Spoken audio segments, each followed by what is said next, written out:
दोस्तों नमस्कार। आज बात करते हैं आपके संग आईएनए के गठन की, यानी इंडियन नेशनल आर्मी। अगर आपने मेरे पुराने वाले लेक्चर नहीं देखे तो मैं आपसे बार बार रिक्वेस्ट करता हूँ, एक वीडियो कम से कम आप 3 से 4 बार देखिए। पूरा आपको जितना चाहे छूट दी गई है, जितना चाहे मन भर कर वीडियो देखिए। आज आप बात करेंगे आपके साथ इंडियन नेशनल आर्मी की, आईएनए का गठन कैसे हुआ, अर्थात सुभाष चंद्र बोस की पूरी कहानी। पूरी तो कहानी नहीं समझ सकते, लेकिन उस कहानी का एक छोटा सा पहलू जिसका भारतीय राष्ट्रीय आंदोलन में बहुत महत्वपूर्ण योगदान है, उसे बहुत गहराई से समझने की आपके साथ पूरी कोशिश करते हैं और कुछ शब्दों में समेटने की कोशिश करते हैं। देखते हैं भारतीय राष्ट्रीय आंदोलन में, भारत को आज़ाद कराने में, भारत को स्वतंत्रता दिलाने में सुभाष चंद्र बोस का कितना बड़ा योगदान है। आइए कहानी स्टार्ट करते हैं उनके जन्म से। समझे, सबसे पहले हम आपको सुभाष चंद्र बोस की जीवनी की कुछ गाथा सुनाते हैं। यह जो गाथा है जापान के एक इतिहासकार ने उनकी गाथा को अपने शब्दों में पिरोने की कोशिश की है और मैं फैक्ट सारे वहीं से उठा रहा हूँ। आइए बात करते हैं, ये एक ऐसे व्यक्ति थे सुभाष चंद्र बोस। आज जब आईएनए की बात करेंगे तो आईएनए का सीधा संबंध यहाँ सुभाष चंद्र बोस से है। सुभाष चंद्र बोस को आज पूरे और आसान शब्दों में परत खोलने का पूरा प्रयास करते हैं। सुभाष चंद्र बोस, सुभाष चंद्र बोस, इनका जो जन्म था, इनका जन्म हुआ था दोस्तों। इनका जन्म लिखिए, जन्म की डेट देखिए इनकी जन्म हुआ था 23 जनवरी 1897 को इनका जन्म हुआ। और यह जन्म हुआ इनका उड़ीसा में एक स्थान पड़ता है, उड़ीसा में, उस स्थान का नाम है कटक। आप लिखते जाइए एक एक फैक्ट को तमीज से, क्योंकि यहाँ से प्रश्न पूछे जाते हैं। मैंने कहा जितनी भी पर्सनैलिटी है, आज तो मैं सुभाष चंद्र बोस को आपके साथ स्टडी करा रहा हूँ। मैं यहाँ इसलिए पढ़ा रहा हूँ क्योंकि यहाँ आईएनए का बहुत बड़ा रोल है। अभी तक भारत देश आज़ाद नहीं हुआ है। आज़ाद होने के पीछे जितने भी फैक्टर काम करते हैं, जितने भी कारक काम करते हैं, उनमें से एक आईएनए है। एक इंडियन नेशनल आर्मी बनाई गई थी। देश के बाहर जाकर आर्मी बनाने वाला एक व्यक्ति जिसके बारे में आज आपको पूरा पता होना चाहिए, उसे कहते हैं सुभाष चंद्र बोस। सुभाष चंद्र बोस से अगर कुछ सीखा जा सकता है तो इनसे सीखा जा सकता है एक अकेला व्यक्ति क्या से क्या कर सकता है। आज आपको सिखाने की पूरी कोशिश करते हैं। 23 जनवरी 1897 को ओडिशा के कटक में इनका जन्म हुआ था। आइए उसके बाद ये भारतीय राष्ट्रीय आंदोलन से, यानी कांग्रेस में इनकी क्या भूमिका है, कांग्रेस ने कब जुड़े। इन्होंने सबसे पहले इंडियन सिविल सर्विस ICS, जिसे आप यूपीएससी बोलते हैं, उसे पहले ICS बोलते थे। इंडियन सिविल सर्विस मतलब भारतीय प्रशासनिक सेवा, एक प्रकार से इंडियन सिविल सर्विस बोला जाता था, भारतीय प्रशासनिक सेवा। इस तरह की परीक्षा दी थी और सुभाष चंद्र बोस की उसमें जो रैंक आई थी, 4th रैंक आई थी। कितनी रैंक? 4th rank. थोड़ा सी इनकी जीवनी पर चर्चा कर लेते हैं।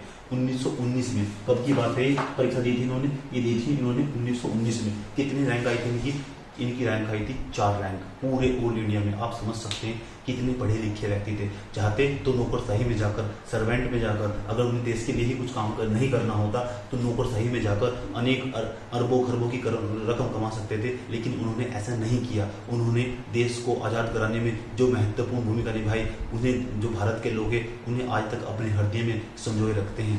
आइए समझने की कोशिश करते हैं। 1919 में 4 रैंक आई थी किसकी? सुभाष चंद्र बोस की। कौन सा एग्जाम में? ICS के एग्जाम में। थोड़ा सा बस फैक्ट देंगे, उसके बाद अपने पर्सनों को चर्चा करने की कोशिश करेंगे। देखते हैं ये जब आई थी, इनकी उम्र भी उस टाइम ज़्यादा ही नहीं थी। 1920 में जब गांधी जी का असहयोग आंदोलन चल रहा था। कौन सा आंदोलन? असहयोग आंदोलन। असहयोग आंदोलन। कौन सा? असहयोग आंदोलन। तो असहयोग आंदोलन में इसमें क्या हुआ था? पंडित CR दास और गांधी जी के आह्वान पर, CR दास का एक नाम मिलता है, नाम लिख लीजिएगा, CR दास और गांधी जी के आह्वान किए जाने पर, और गांधी जी के द्वारा आह्वान किया गया, इन्हें पुकारा गया, बुलाया गया, इन्हें 4th रैंक थी, इन्हें समझाया गया। लेकिन देखिएगा जब इन्हें समझाया गया तो इन्हें ये इस आंदोलन से जुड़े जो सुभाष चंद्र बोस थे, ये इस असहयोग आंदोलन से जुड़े। और जैसे ही असहयोग आंदोलन 1921 में पहली बार इनकी महात्मा गांधी से मुलाकात हुई।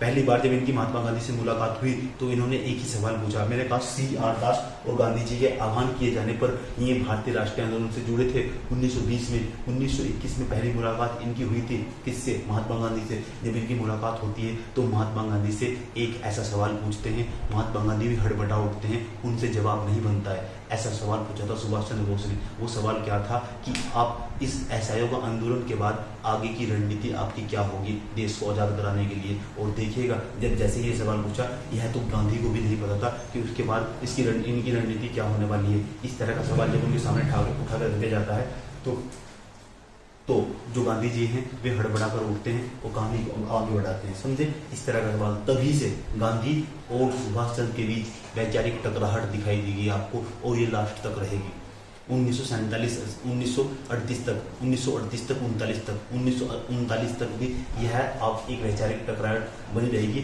और उस समय के बाद वे कभी भी भारतीय राष्ट्रीय कांग्रेस में नहीं आए।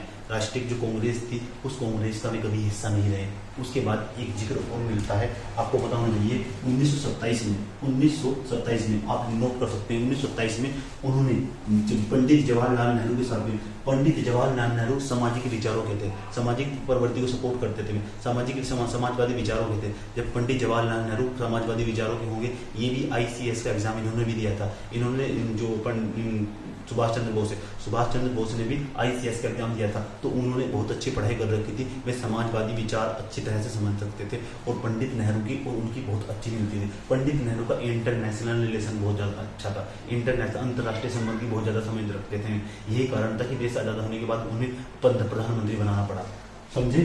तो 1927 में क्या हुआ, Indian independent league, Indian Hindi में लिख सकते हैं आप, 1927 में एक बनाया गया इंडियन इंडिपेंडेंट लीग, आप लिख सकते हैं Indian independent league. Pandit Jawaharlal Nehru और ये जवाहरलाल नेहरू और सुभाष चंद्र बोस के प्रयासों से इंडियन इंडिपेंडेंट लीग की स्थापना की गई। कई बार पूछा गया, कब, 1927 में। छोटी फैक्ट आपको पता होना चाहिए। उसके बाद देखिए इनका जो एक अधिवेशन होगा हरिपुरा अधिवेशन। अब आप मुझसे पूछेंगे ये हरिपुरा अधिवेशन कहाँ है। हरिपुरा अधिवेशन होगा 1939 में, लेके चलते हैं आपको 1939 में। डेट आपको नहीं याद रखनी है, समझे। आपको बस एक कहानी की तरह याद रखना है, कब कौन से समय कौन सी घटनाएं घटित हुई। जो फैक्ट आपको बताए, 1939 में कांग्रेस का हरिपुरा अधिवेशन हुआ। हरिपुरा अधिवेशन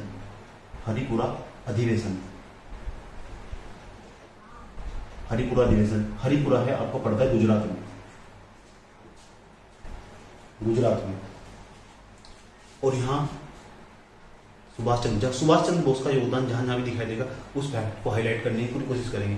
और यहाँ देखिएगा 1938 में इन्होंने यहाँ एक कमेटी बनाई जिसे बोलते हैं नेशनल प्लानिंग कमेटी, राष्ट्रीय योजना समिति बनाई। जिस तरह आज नीति आयोग देखते हैं, उससे पहले योजना आयोग हुआ करता था, नेशनल प्लानिंग कमेटी, यह बनाई गई थी, समझे। किसके प्रयासों से, पंडित नेहरू इनके बहुत अच्छे दोस्त थे। पंडित नेहरू और सुभाष चंद्र बोस के प्रयासों से 1938 के हरिपुरा अधिवेशन में। इसके बाद कहानी को बढ़ाते हैं आगे। इसके बाद आपको एक कांग्रेस के 1939 के अधिवेशन में चलते हैं और वहाँ देखिए क्या होने वाला है। अब देखिए कांग्रेस का एक अध्यक्ष हुआ करता था। जब भी कांग्रेस का अध्यक्ष हुआ करता था, जो कांग्रेस की अध्यक्षता करता होगा, तो उसके लिए भी चुनाव हुआ करता था। यानी कांग्रेस की जो अध्यक्षता करता होगा उसके लिए भी चुनाव हुआ करता था। और 1939 के अधिवेशन में पंडित नेहरू, सुभाष चंद्र बोस और पट्टाभी सीतारामैया, इन दोनों ने चुनाव में भाग लिया। और देखिए यहाँ क्या होने वाला है। अब कहानी को आप आगे बढ़ाते हैं, कितना इंटरेस्टिंग पैदा होने वाला है साहब। हम सुभाष चंद्र बोस पढ़ रहे हैं 1939 में। 1939 में क्या होगा, त्रिपुरा अधिवेशन होगा। त्रिपुरी अधिवेशन, ये त्रिपुरा में नहीं है, त्रिपुरी अधिवेशन होगा। त्रिपुरा आपको पड़ता है MP में, मध्य प्रदेश में। त्रिपुरा अधिवेशन होगा, त्रिपुरी अधिवेशन किसका, कांग्रेस का। और यहाँ क्या होंगे, चुनाव किसके होंगे, अध्यक्ष के। किसके अध्यक्ष, कांग्रेस के अध्यक्ष। कौन कौन पार्टिसिपेट करने वाले, पट्टाभी सीतारामैया।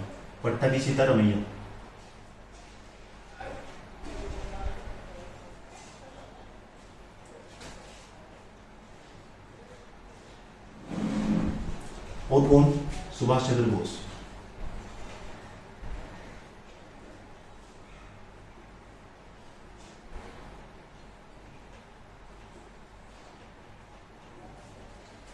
लेकिन जो पट्टाभी सीताराम भैया थी, पट्टाभी सीताराम भैया थी, उनके जो सपोर्ट में थे गांधी जी थे, इनके सपोर्ट में इधर गांधी जी।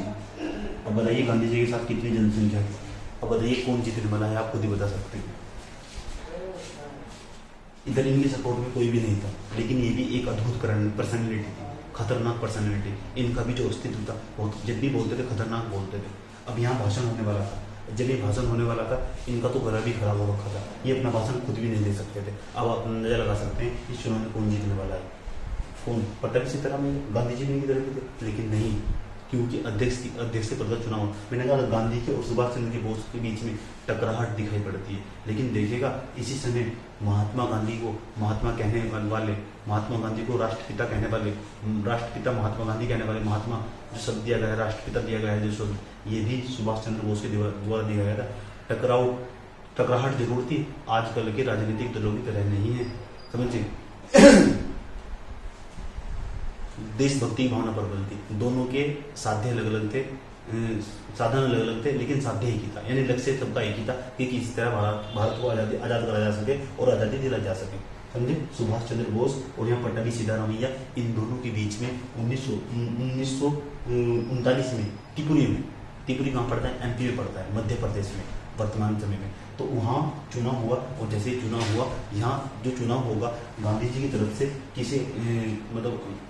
किसे सपोर्ट किया गया, किसे, पट्टाभी सीताराम भैया को, और सुभाष चंद्र बोस ने भी इसमें बढ़ चढ़कर हिस्सा लिया। और देखिए यहाँ पट्टाभी सीताराम भैया हार जाती है और सुभाष चंद्र बोस जीत जाते हैं, यानी इस चुनाव में सुभाष चंद्र बोस की भारी भरकम तरीके से जीत होती है, समझे। जब यह इनकी सुभाष चंद्र बोस की भारी भरकम तरीके से जीत होगी, और देखिए यहाँ एक राजनीतिक स्टेटमेंट आता है, आप चाहे तो यहाँ गांधी जी की आलोचना कर सकते हैं। कहा जाता है आपकी हारी आपकी जीत हमारी हार है, यानी राजनीतिक स्टेटमेंट राजनीति में इस तरह का चलता रहता है। इन्होंने कहा आपकी जीत हमारी हार है, हमारी हार मतलब पट्टाभी सीताराम भैया की हार, समझे। पट्टाभी सीताराम भैया की हार और आपकी जीत हमारी हार है, इस सेंटेंस को दिमाग में सेव कर लीजिए। ऐसा कहा गया गांधी जी के द्वारा, किसके द्वारा, गांधी जी के द्वारा। उसके बाद देखिए क्या होगा, तो जब ये जीत गए तो जो कांग्रेस का कार्यक्रम था, उसका काम, अध्यक्ष का काम हुआ करता था कि अब आगे का जो कांग्रेस का कार्यक्रम होगा वो क्या होगा।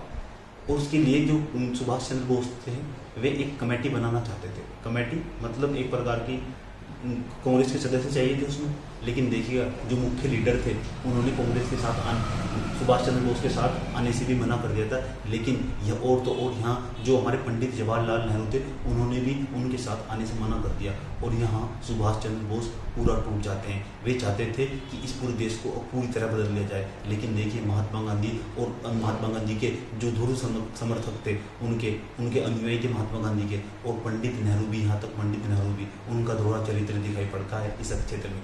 एक तरफ तो वे गांधी की बात करते थे, एक तरफ वे अपनी मित्रता भी निभाना चाहते थे, और वे भी उनके साथ नहीं आए, और उन्होंने अपने आप को राजनीति में चमकाने के लिए, आप कुछ भी कह सकते हैं, पॉलिटिकल स्टेटमेंट, अपने आप को राजनीति में चमकाने के लिए हमेशा सुभाष चंद्र बोस से दूरी बनाकर रखी और हमेशा गांधी जी के करीब ही रहे, और उन्होंने यहाँ इनका साथ छोड़ दिया। और उसके बाद क्या करते हैं 1939 में ही जो सुभाष चंद्र बोस होंगे, ये सुभाष चंद्र बोस अपने पद से यानी कांग्रेस के पद से इस्तीफा दे देते हैं। क्यों? क्योंकि एक भी मेंबर उनका नहीं आ रहा था। जो पढ़े लिखे लोग थे, जो उच्च वर्ग के लोग थे, वे उनकी कमेटी में नहीं आ रहे थे। तो इसलिए जो सुभाष चंद्र बोस है वे कांग्रेस के पद से इस्तीफा दे देते हैं, और जैसे ही इस्तीफा दे देते हैं, अब देखिए क्या तहलका मचने वाला है। अब देखिए सुभाष चंद्र बोस की प्लानिंग, मैं केवल आज सुभाष चंद्र बोस की ही बात करूंगा, मैं दूसरे इधर उधर के डायमेंशन टच करने वाला नहीं हूँ, और आपको बताऊंगा, वहाँ तक लेके जाऊंगा जहाँ तक आपने सोचा भी नहीं होगा। कितना बड़ा साहस था सुभाष चंद्र बोस का, कितनी ताकत थी उनके अंदर। यूट्यूब पर उनकी कोई वीडियो पड़ी होगी,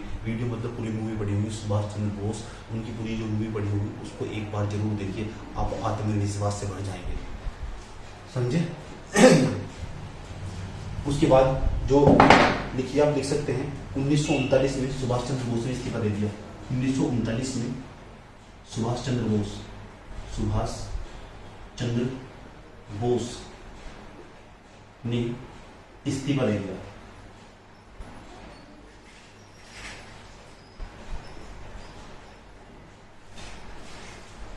उसके बाद अब कहानी को बढ़ाते हैं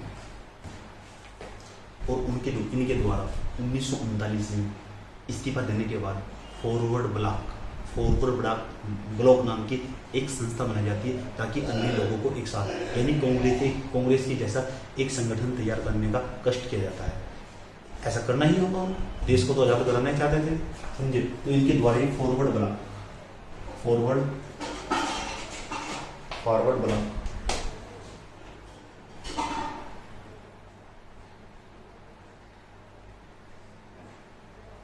ब्लॉक नाम की एक संस्था बनाई जाती है। लेकिन देखिएगा जब यह कब 1939 में जब यह खबर अंग्रेजों के कानों तक पहुंचती है तो वे इससे अचूके नहीं रहते और इनके पास आ पहुंचते और इनकी संस्था को अवैध घोषित कर दिया जाता है और उसके बाद इनको गिरफ्तार कर लिया जाता है और इनसे पूछा जाता है कि हम आपको ये अंग्रेजों से पूछते हैं आपने इन्हें गिरफ्तार क्यों किया, तो उनका जवाब होता है कि आप पर देशद्रोह का मुकदमा चला जाता है। चलिए उसके बाद छोड़ भी दिया जाता है। उसके बाद इन्हें घर में डिटेन कर रखा जाता है, यानी एक कमरे में बंद कर दिया जाता है और उनके घर के बाहर पुलिस वाले रहते हैं। और जब इनके घर के बाहर पुलिस वाले रहते हैं उसके बाद देखिए क्या कमाल करते हैं। ये एक व्यक्ति से मिलते हैं और 24 घंटे इनके घर के बाहर पुलिस वाले रहते हैं, खाना पीना सब अंदर हुआ करता था। अब देखिए क्या एक महिला का रूप धारण कर, महिला का बुर्का पहन रूप धारण कर ताकि यहाँ से देश से निकल सके एक गोवा तक पहुँचते हैं। और जिस व्यक्ति की कार से गए थे उसका नाम था शरद चंद्र बोस ने अपनी कार से अपनी कार से इन्हें गोवा छोड़ा और गोवा से जाएंगे काबुल से जाएंगे गंधार अफगानिस्तान होते हुए ये पहुँचेंगे एक मुस्लिम के नाम के व्यक्ति का वीजा बनाएंगे और ये पहुँचेंगे कहाँ, ये पहुँचेंगे इटली से जाएंगे जर्मनी और जब जर्मनी नकली पासपोर्ट पर जाएंगे जर्मनी और वहाँ मिलेंगे हिटलर से। हिटलर अभी द्वितीय विश्व युद्ध चल रहा था और हिटलर के सामने हिटलर का जो एक दाहिना हाथ था उससे मिलते हैं, उनसे कहते हैं इतना साहस था सुभाष चंद्र बोस के अंदर, कहते हैं कि जाओ अपने महाराज से को हमसे मिलने आए हैं, हम भारत से आए हैं, हमसे बात करनी है, समझे। उसके बाद क्या था, एक वो व्यक्ति था बोनटैट नाम था उसका, वो फ्रेंच को इंग्लिश में और इंग्लिश को फ्रेंच में कन्वर्ट कर सकता था, यानी फ्रेंच को इंग्लिश में और इंग्लिश तो बोल ही सकते थे, इतने से सक्षम से ICS का एग्जाम दिया था इन्होंने।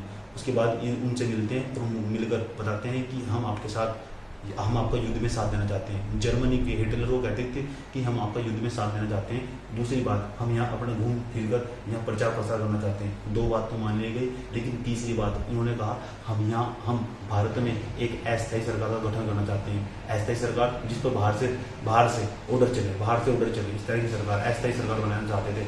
लेकिन देखिए हिटलर ने अस्थायी सरकार बनाने से मना कर दिया। उसने कहा, जो सुभाष चंद्र बोस थे उन्होंने कहा कि आप एक काम कीजिए, अगर नहीं देना चाहते तो कोई बात नहीं, चले जाते हैं। लेकिन बाद में जो हिटलर है वह भी मान जाता है और अस्थायी सरकार बनाने की प्रेरणा दे देता है। लेकिन देखिए जर्मनी जो होगा वहाँ भारतीयों की संख्या कम होने के कारण जो अस्थायी सरकार होगी वह इतनी प्रचलित नहीं होगी। अब ये धीरे धीरे दक्षिण एशिया की तरफ मूव कर जाएंगे, अर्थात जापान, इंडोनेशिया, सिंगापुर, मलेशिया इधर की ओर। और यहाँ पर रास बिहारी बोस मिलते हैं, वे पहले से ही इंडियन इंडिपेंडेंट लीग को आगे की ओर बढ़ा रहे थे, समझे। उनके द्वारा इंडियन इंडिपेंडेंट लीग को आगे की ओर बढ़ा रहे थे। वहाँ इनकी मुलाकात उनसे होती है। जापान का एक टोक्यो सम्मेलन होता है, यानी अनेक प्रकार के सम्मेलन होंगे इंडियन इंडिपेंडेंट लीग के, यानी दक्षिण एशिया के लोगों से मिलकर, अर्थात जापान, सिंगापुर के लोगों से मिलकर, इनसे तब जाकर INA का गठन होता है 1 सितंबर 1942 को। आपको समझे, ये INA इंडियन नेशनल आर्मी, पूरी कहानी समझाएंगे आपको, इंडियन नेशनल आर्मी की पूरी कहानी। फॉरवर्ड बना गया। उसके बाद देखिए का गठन किया 1940 में, इन्हें गिरफ्तार कर लिया गया। लिख सकते हैं आप, लिखिए, फैक्ट लिखिए, 1940 में इन्हें गिरफ्तार कर लिया गया। कब? 1940 में। किसे? सुभाष चंद्र बोस को। और इन्होंने आमरण अनशन शुरू किया, यानी भूख हड़ताल शुरू कर दी। और उसके बाद क्या होगा, इन्हें छोड़ दिया जाता है और छोड़ने के बाद इन्हें घर में डिटेन करके रखा जाता है। उसके बाद देखिए अब उनके ही मकान में उन्हें नज़रबंद कर दिया गया है। डिटेन का मतलब होता है नज़रबंद कर देना। उसके बाद 17 जनवरी 1941 को शरद चंद्र बोस ने उन्हें अपनी कार से गोवा छोड़ा। आप सारे फैक्ट लिखे हैं, आपके नोट्स में होने चाहिए। 17 जनवरी 1941 को, 17 जनवरी, ये डेट इतनी महत्वपूर्ण नहीं है। 1941 को, 17 जनवरी 1941 को शरद चंद्र बोस ने कार से इन्हें गोवा छोड़ा। पेशावर होते हुए काबुल पहुंचे। काबुल होने के अफगानिस्तान की राजधानी काबुल, काबुल पहुंचे और वहां से जियाउद्दीन मौलवी के पासपोर्ट पर, नाम लिखिए जियाउद्दीन, जियाउद्दीन मौलवी के पासपोर्ट पर ये इटली पहुंचे, इटली पहुंचे। उसके बाद देखिए पहुंचे ओरोलैंडो, ओरोलैंडो, यहां से इन्होंने वो पासपोर्ट बनवाया, ओरोलैंडो नाम था, ओरोलैंडो के पासपोर्ट पर, नकली पासपोर्ट है, ये जर्मनी गए। कहाँ गए? जर्मनी, ये जर्मनी पहुंचे। सारे फैक्ट लिखिए आपको, समझे? और 29 मार्च यानी 17 जनवरी 1941 को कहाँ थे? ये थे गोवा में, ये छोटा था गोवा में। और उसके बाद लगभग 2 से 3 महीने लगे, 2 से 3 जनवरी फरवरी मार्च 2 से 3 महीने लगे इनको यहाँ जर्मनी में पहुँचने में। और ये आह्वान करते हैं कि मुझे हिटलर से मिलना दिया जाए, हिटलर से मिलने का कष्ट करो, हिटलर से मुलाकात। कब? 2 मार्च 1941, 2 मार्च 1941 को हिटलर से मुलाकात। और यहाँ एक व्यक्ति था बोंटियार्ड का काम था, ये फ्रेंच, फ्रेंच उसको इंग्लिश में फ्रेंच, ये दुभाषिया का एक प्रकार का, ट्रांसलेटर एक प्रकार का, फ्रेंच को इंग्लिश में और इंग्लिश को फ्रेंच में कन्वर्ट कर सकता था, जो बोंटियार्ड था, समझे? ये वही खड़ा रहता था साइड में हिटलर के, जो इसे बात बताते थे वे इसको बताते, समझ गए ना? उसके बाद इन्होंने, जो मैंने कहा, जो सुभाष चंद्र बोस थे, इन्होंने 3 प्रस्ताव रखे, 3 प्रस्ताव। कितने? 3 प्रस्ताव, 1, 2, 3 प्रस्ताव। पहला प्रस्ताव रखा कि हम आपका युद्ध में साथ देना चाहते हैं। जर्मनी, इटली, फ्रांस ये सारे के सारे धुरी राष्ट्र थे, समझे? तो सुभाष चंद्र बोस ने धुरी राष्ट्र का समर्थन किया, हम आपको जिताना चाहते हैं जर्मनी में। आप लिखिए नंबर 1, आप लिखिए हम आपको आपका युद्ध में साथ देना चाहते हैं। नंबर 2, हम यहाँ सूचना प्रसारण मंत्रालय खोलकर, मंत्रालय मतलब एक प्रकार की संस्था खोलकर यहाँ सूचनाओं का प्रचार प्रसार करना चाहते हैं जर्मनी में। इसकी भी ऑर्डर मिल गया। लेकिन यहाँ तीसरी जो मांग थी इसकी, इनकी सुभाष चंद्र बोस की, उन्होंने कहा हम अस्थायी सरकार बनाना चाहते हैं। बाद में इसे भी अप्रूवल मिल गया। समझ में आपको? मैंने आपको इसकी बातें इसलिए बताई ताकि आपको सभी याद रहे। एक कहानी के तौर पर जब आपके सामने पर्सन आएगा, पर्सन तो आप पैसे कर देंगे इतना सुनने के बाद, समझने के बाद। उसके बाद इसमें हटा दे रहा हूँ सब,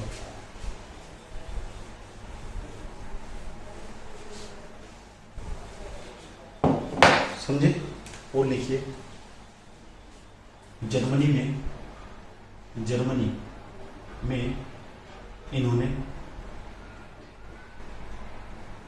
इन्होंने एक सेंटर बनाया था, लिखो, फ्री इंडिया सेंटर की स्थापना की। फ्री इंडिया सेंटर की स्थापना की।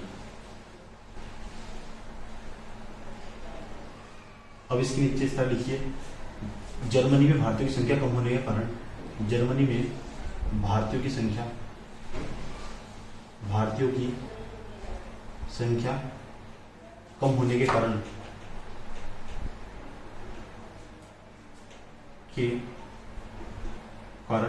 राजनीतिक माहौल नहीं बना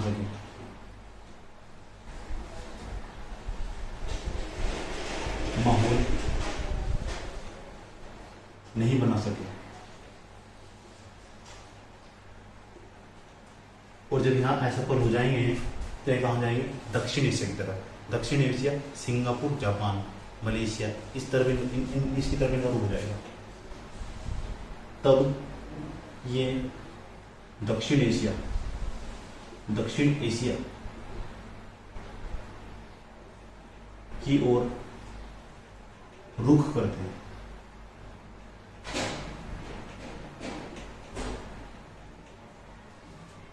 उसके बाद नेक्स्ट,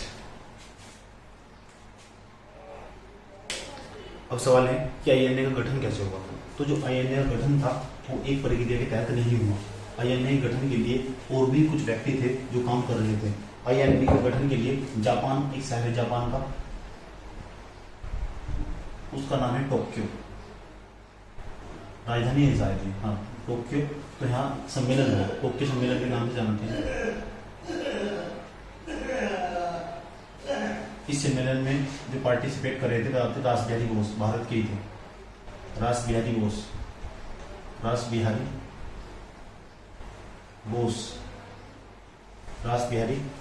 लीजिए, रास बिहारी बोस। इस सम्मेलन हुआ था 29 मार्च 1942 को। डेट आपको याद रखनी है, 29 मार्च 1942 को जापान का टोक्यो सम्मेलन। अध्यक्षता कौन कर रहे थे? रास बिहारी बोस। सम्मेलन में यह कहा गया कि हम आईएनए का गठन करेंगे, आईएनए का गठन करेंगे। लेकिन देखिए इसमें आईएनए गठन पूर्ण रूप से वास्तविक तरीके से नहीं हो पाया। उसके बाद बैंकॉक सम्मेलन होगा, बैंकॉक सम्मेलन, इसमें भी आईएनए गठन की बात की जाएगी। ये होगा 14 से लेकर 23 जून तक, 14 से लेकर 23 जून तक। और इसमें क्या होगा, इस सम्मेलन में जो बैंकॉक सम्मेलन होगा, इसमें दो व्यक्तियों का नाम मिलता है। एक का नाम मिलता है प्रीतम साहा, इसका नाम आपको याद रखना है, प्रीतम साहा, प्लस दूसरा नाम है आपका फ्यूजीहारा।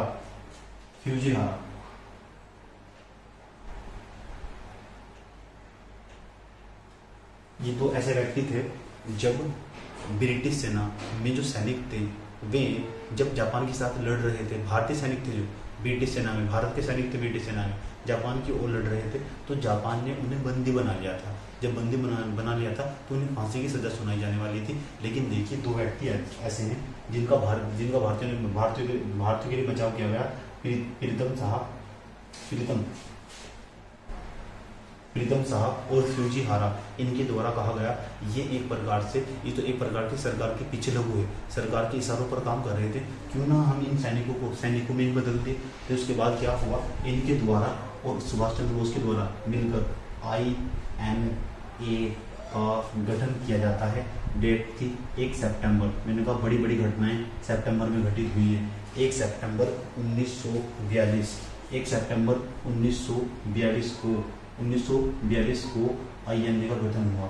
अगर आपसे पूछा जाए आईएनए का गठन कब हुआ, आईएनए का मतलब पूरा नाम इंडियन नेशनल आर्मी, बाहर जाकर पूरे देश में जाकर इंडियन नेशनल आर्मी बाहर जाकर एक प्रकार की एक बहुत बड़ी सेना बनाना। और यह सेना इसलिए बनाई गई थी ताकि भारत पर अटैक कर उस अंग्रेज को यहाँ से भगाया जा सके।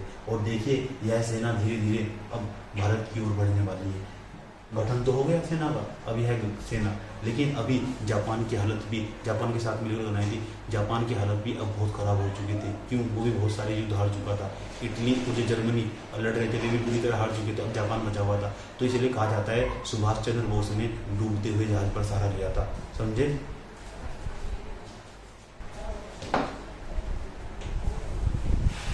अब आईएनए का गठन हुआ। अगर आपसे पूछा जाए आईएनए के गठन की डेट क्या है, तो आईएनए के गठन की प्रीतम साहा और फ्यूजीहारा के सहयोग से या प्रयासों से, समझे, प्रयासों से और सुभाष चंद्र बोस के साथ मिलकर आईएनए का गठन 1 सितंबर 1942 को कर दिया गया।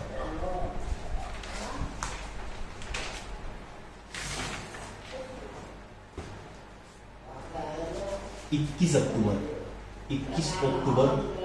1943 को, 21 डेट याद रखना, सिंगापुर में, कहाँ,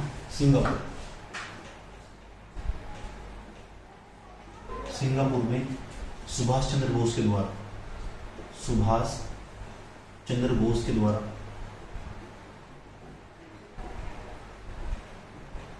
एक अस्थायी सरकार बनाई गई।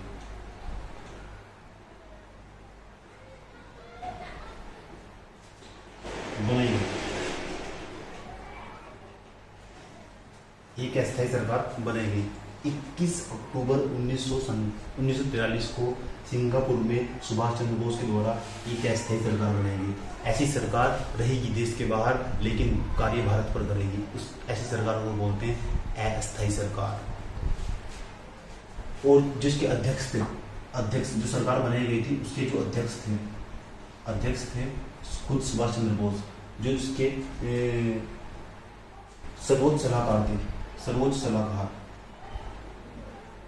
जो सरकार बनाई गई थी, सर्वोच्च सलाहकार वे थे आपके रास बिहारी बोस। पूरा नाम आप लिखिएगा, रास बिहारी बोस, जो इसके सर्वोच्च सलाहकार थे। जो अस्थायी सरकार सिंगापुर में बनाई गई थी उसके जो सर्वोच्च सलाहकार थे वे थे रास बिहारी बोस। उसके बाद चलो सरकार भी बन गई, लेकिन देखिएगा बाद में क्या हुआ। जो यह आर्मी बनाई गई थी, यह आर्मी धीरे धीरे सिंगापुर से दक्षिण पूर्वी भारत के दक्षिण पूर्वी भाग में पड़ता है अंडमान निकोबार। मेरे पास मैप नहीं है, दिखाता नहीं तो आपको ये देखिए, अगर आपको दिखाई दे रहा होगा, यहाँ पड़ता है भारत के इधर एंड बंगाल की खाड़ी में अंडमान निकोबार पड़ता है। अंडमान निकोबार में इन्होंने आक्रमण कर दिया, जो INA का गठन किया गया था, और बहुत सारी सेना लेकर यहाँ इसकी ओर बढ़ चुके। और वो तो आक्रमण तो कर ही दिया, लेकिन इन्होंने अंडमान निकोबार को जीत लिया। वहाँ से अंग्रेजी सेना को मार मार कर भगाया। कई हजार सैनिक अंग्रेजी सेना के इन्होंने मारे। लेकिन देखिएगा धीरे धीरे इनकी हालत बहुत खराब होने लगी, क्योंकि जापान भी युद्ध में हार चुका था। जापान ने भी आत्मसमर्पण कर दिया था, समझे। 1945 के लगभग की बात है। तो उसके बाद क्या हुआ, यहाँ जो सैनिक थे वे भी धीरे इनकी शक्ति कमजोर पड़ रही थी। इनकी जब शक्ति कमजोर पड़ रही थी तो क्या हुआ, इन कुछ ही सैनिक बचे थे अब जो इंडियन नेशनल आर्मी का।